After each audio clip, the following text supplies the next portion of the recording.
காஞ்சிபுரம் அருகே முன்னாள் முதல்வர் கருணாநிதி பிறந்த நாளையொட்டி கொடிக்கம்பம் அமைப்பதில் திமுக மற்றும் பாமகவினர் இடையே தகராறு ஏற்பட்டது. செவிலிமேடு பகுதியைச் சேர்ந்த பாமக நிர்வாகி ஜவஹர் என்பவரது வீட்டிற்கு முன்பாக திமுக நிர்வாகி அருள்மணி உள்ளிட்டோர் திமுக கொடிக்கம்பத்தை நட்டுள்ளார். இதற்கு எதிர்ப்பு தெரிவித்து பாமக நிர்வாகி ஜவஹர் வாக்குவாதத்தில் ஈடுபட்டதோடு தீக்குளிக்கவும் முயன்றுள்ளார்.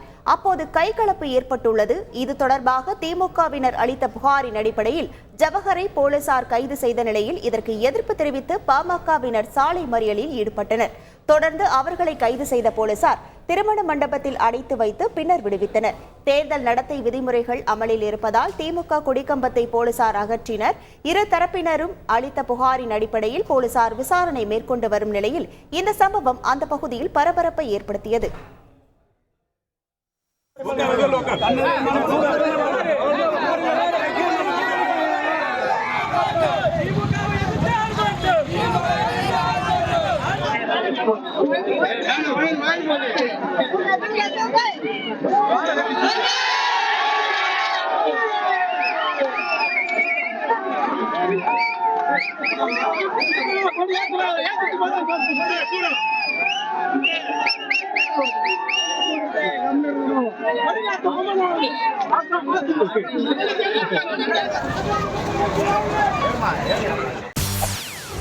செய்திகளை உடனுக்குடன் தெரிந்து கொள்ள உடனே சப்ஸ்கிரைப் பண்ணுங்க.